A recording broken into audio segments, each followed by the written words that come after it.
Hi friends, स्वागत आहे तुमचं माझ्या नवीन व्हिडिओमध्ये। तर आज मी तुम्हाला शमीच्या झाडाचं एक महत्त्व सांगणार आहे। तर आपण रोज शमीच्या झाडाला पाणी आणि त्याच्यामध्ये थोडंसं दूध मिक्स करून हे शमीच्या झाडाला अर्पण केलं पाहिजे। जर आपल्याकडनं रोज नाही झालं तर कमीत कमी आपण सोमवारी तरी हा उपाय केला पाहिजे। कारण आपण जर असं केलं तर या शमीच्या झाडाला आपण एका तांब्यात पाणी आणि जर दूध टाकून शमीच्या झाडाला अर्पण केलं तर त्याच्यामुळे आपल्या शरीरातले सगळे जे आजार असतात ते नाहीसे होतात। मग मी आता ते अर्पण केलेलं आहे। तुळशीची पूजा वगैरे पण माझी झालीच आहे आणि देवपूजा पण माझी झाली आहे। मग आता माझं सगळं देवपूजा वगैरे झालं। म्हटलं चला आता चहा ठेवून घेऊ आणि एका साईडला दूध गरम करायला मी ठेवून दिलेलं आहे। मग तोपर्यंत मी घराला झाडू मारून घेते आणि हे रांगोळी काढून घेते बाहेर। तेवढ्यातच आमच्या घरासमोर गाई आली अचानक आणि मग पप्पा त्या गाईला, मी सकाळी पोळी टाकली होती मिस्टरांसाठी डब्याला, टिफिन केलेला होता तर मग एक पोळी उरली होती तर आमच्या पप्पांनी त्या गाईला पोळी खाऊ घातली। माझं पुढचं चहा पाणी वगैरे सगळं झालं। म्हटलं चला आता महादेवाच्या मंदिरात जाऊन येऊ आपण आणि मग महादेवाच्या मंदिरात जाऊन आल्यावर मग मी बाकीचे कामं करू शकते। तसं तर मी महादेवाच्या मंदिरात रोजच जाते, पण माझं रोज शूट करणं हे काही जमत नाही, जरा सकाळी घाईचं असते म्हणून मी आज सोमवारचे शूटमध्ये दाखवलेलं आहे। तर आता मी महादेवाच्या मंदिरातून घरी गेल्यावर मला अजून ओंकारेश्वरला पण जायचं आहे। इथं जळगावला एक ओंकारेश्वरचं मंदिर आहे महादेवाचं, खूप आणि अतिशय सुंदर असं मंदिर आहे। मग मिस्टरांना ड्युटीला जायचं आहे म्हणून मला जरा लवकर बोलवलं, तर मग मी आज पूजेचा ताट काही घेऊन नव्हती गेली, पाणी टाकायला आणि चंदन वगैरे घेऊन गेली होती मी, दिवा वगैरे लावायला। मग आता घरी आल्यावर आम्ही आलेलो आहे ओंकारेश्वरला। तर इथलं महादेवाचं मंदिर इतकं अतिशय सुंदर आहे आणि तिथं गेल्यावर पण प्रसन्न वाटतं। मग आता मिस्टरांना ड्युटीला जायचं होतं म्हणून दर्शन घेतलं आणि लगेचच घरी निघालो। मग घरी आल्यानंतर मी आता चहा पाणीचे जे भांडं होते ते बाकी होते माझे, मग मी ते आता धुवून घेते। त्याच्यानंतर मग मला आमच्यासाठी पोळ्या बाकी होत्या, भाजी तर मी करून घेत होती, सकाळी डब्याला केली तेव्हाच, पण मग आमच्या पोळ्या करायच्या बाकी होत्या म्हणून मी आता आमच्यासाठी पोळ्या करून घेते। आता मी पोळ्या टाकून घेते। मग आमच्याकडे आलेला होता भार्गव, तो पण खूप माझ्याजवळ शांत बसलेला होता। त्याच्या मम्मीला थोडे जरा घरातले दुसरे कामं होती, मग तो काही राहत नव्हता तर माझ्याजवळ आला। किती शांत बसलाय माझ्याजवळ। मी त्याच्याकडे हातात एक बिस्किट देऊन दिलं आणि तोपर्यंत एका साईडला मी पोळ्या पण करून घेतल्या।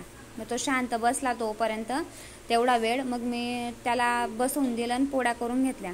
मग माझ्या पोळ्या झाल्यानंतर मी लगेच कपडे धुणार होती, पण मग बाहेर हा पाऊस चालू असल्यामुळे मला काही बाहेर कपडे धुता आले नाही। मग मी एक विचार केला, म्हटलं पोळ्या टाकून आधी किचन वगैरे साफ करून घेऊ।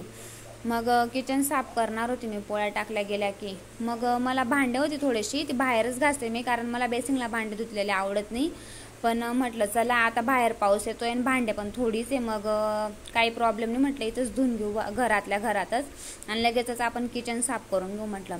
मग म्हणून थोडे भांडे असल्यामुळे मी किचनमध्येच धुतले आणि लगेच मग तोच किचन पुसून घेतला मी, कारण मग बाहेर पाऊस येत होता आणि ह्या दिवसाच्या पावसाळ्याचे जर मी भांडे म्हणजे राहू दिले असते तेवढा वेळ, पाऊस बंद होतोपर्यंत, तर त्याच्यावर खूप माशा अशा बसत असतात, कारण चहाची पातेली ही गोड असल्यामुळे त्याच्यावर माशा होता, मग ते काही चांगलं वाटत नाही। मग आम्ही तिथंच भांडे पण घासते आणि किचन पण स्वच्छ झालं। तरी सुद्धा पाऊस चालू आहे। माझे एवढे कामं झाल्यावर पण पाऊस अजून चालूच आहे। म्हटलं मग आता कपड्यांचं काही धुता येणार नाही आणि बाथरूममध्ये तर मी काही कपडे धुतलेले आवडत नाही, मग म्हणून म्हटलं चला तोपर्यंत हॉलची साफसफाई ही करून घेतली आणि हॉलची साफसफाई पण ही केली तरच चांगले वाटते। आणि आपण कंटिन्यू आम्ही सोफ्यावर बसतो त्याच्यामुळे ते कवर सगळे गोळा झालेले असतात, त्यांना रोज आणि डेली सकाळी आपल्याला व्यवस्थित करावे लागतात, उशी वगैरे। आणि खिडकीचा प्रश्न राहिला तर आपण जी मधली खिडकी राहते पडद्याच्या मागे, तर तिचा काच हा ओपन असतो आणि जाडी लावल्यामुळे सगळी धूर ही घरात येत असते, म्हणून तिला पण थोडा आपल्याला व्यवस्थित पुसून वगैरे घ्यावी लागते, तरच ती पण चांगली वाटते। आणि सकाळी हा काच लावून घेते मी आणि मग त्याच्यानंतर म्हटलं चला आता दरवाजे वगैरे पण थोडं पुसून घेऊया आपण, कारण हॉल हा किती स्वच्छ ठेवला तरी हा 8 दिवसात एक वेळा बी स्वच्छ केला तरी तो खराबच होतो। मग त्याच्यासाठी त्याला आपल्याला अधूनमधून साफसफाई करावी लागते, तरच हॉल पण चांगला दिसतो। आणि कोणीही येणारे जाणारे राहिले तर डायरेक्ट आधी हॉलमध्येच येतात, म्हणून हा आपला हॉल हा आपण नेहमी स्वच्छ आणि नीटनेटकेपणाने ठेवला पाहिजे। त्याच्यासाठी मी आता दरवाजा वगैरे पुसून घेतलेला आहे आणि आता शोकेस पण पुसून घेते म्हटलं, आणि शोकेस टीव्ही वगैरे पुसली की मग तोपर्यंत पाऊस हा कमी झालेला होता। मग आता पाऊस बंद झाल्यावर मग मी आता म्हटलं कपडे वगैरे धुवून घेईन आणि लगेचच घर पुसून घेईन। मग आज माझं जरा लवकरच आवरलं गेलं होतं, मग काही जास्त कामं नव्हती, मी फटाफट आवरून घेतलेली होती।